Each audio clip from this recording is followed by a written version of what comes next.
9.1. In this section we're going to be solving some more quadratic equations. So we're going to have equations with an x squared in them. And we're going to use a different approach. Instead of using factoring, we're going to go ahead and use something called the square root property. And that's a property you can use for a very specific kind of quadratic equation. Over here is the property. If you can get the equation into this format here, something squared equals a number, then you can find the solution using the square root property. By the square root property, that would mean that the something is equal to the root of k or negative root of k. So let's go ahead and take a look at how that would work in number 1. Alright, I've got x squared equals 9. Well, the root of 9, the positive root of 9 is going to be 3. The negative root of 9 is going to be negative 3. And it does make sense that if I put in 3 and I square it, I do get 9. If I put in negative 3 and I square it, I also get 9. Alright, so basically the way I like to think of these is when I have something squared equals a number, I like to square root both sides, like that, and then put a plus and minus in front of the right side where the number is. And then we're going to say the square root of x squared, remembering root and square cancel each other out, gives us x, and we get plus or minus root 9, which would be plus or minus 3. And that's what I find to be a nice quick way to come up with the answer. So let's try another one out. T squared equals 45. Well, if t squared equals 45, I go ahead and take the square root of both sides, and that's going to make the square cancel out and leave me with t. But I need to do plus or minus the root of 45 to get both possibilities there. So t equals plus or minus root 45, which is the same thing. It's not a perfect root, but it's the same thing as root of 9 times 5. And by the properties we studied about square roots in a previous module, this is going to be the same as plus or minus. We can take the square root of 9, which is 3, and pull it out. And then keep the root 5 as the leftover. So that would be our final answer there. All right, and we are getting two solutions. So you can either write it as a plus or minus in front, or positive 3 root 5, negative 3 root 5. All right, so you have to check and see which way my math lab wants you to write it. As far as writing it out in a written format on a test, you could put either solution down. It's good to get comfortable with this format, because that's the format you're going to see later on in higher level math courses. One more here, z squared equals negative 1. Well, if I square root both sides, it gives me z.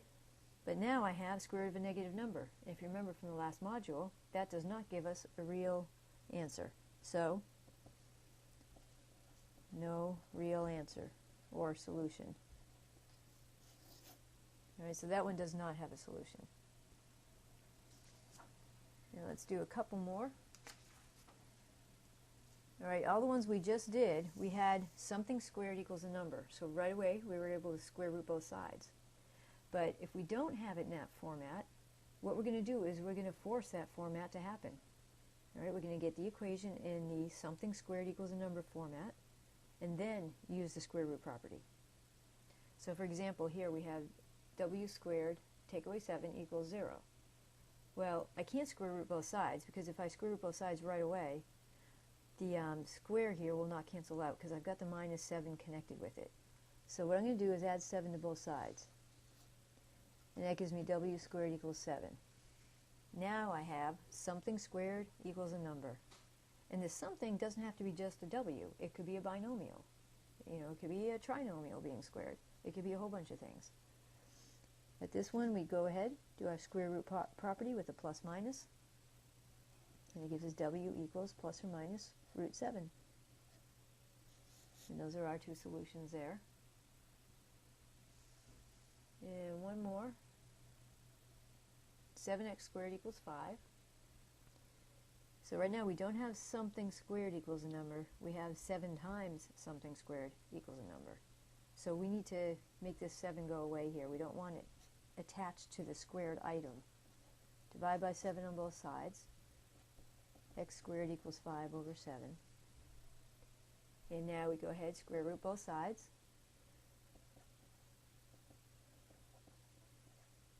Square root plus or minus square root. That gives us x equals plus or minus root 5 over 7. And now there's something that we don't want to leave in a final answer. We don't want to leave a square root in the denominator, because this thing right here is the same as plus or minus root 5 over root 7, because we can give that root to the numerator and denominator separately. We don't want to have a square root in a denominator, so what we're going to do is something called rationalize the denominator. And this is just something that's good for you to see. It's not something that you're going to see in a lot of questions. Oops, I'm totally messing up that spelling. Let's try again. Denominator. There. So I just want you to see this. You might see it in a couple questions, but that's about it. To rationalize the denominator, what you do is whatever's inside the root, you multiply by the same thing, like that. Root 7 over root 7. Now on top, that's going to give us root 5 times root 7, and we still have the plus or minus, is root 35. And we would root it as far as possible if it was possible, but here it's not possible to do anything to it. Root 7 times root 7, well, that would be root 49, which is the same as 7. And that's the final answer. You want to put your answer into that format. Okay, no roots in denominators. And again, you're not going to see a lot of those, so don't worry about them. Just try it out and see how it goes.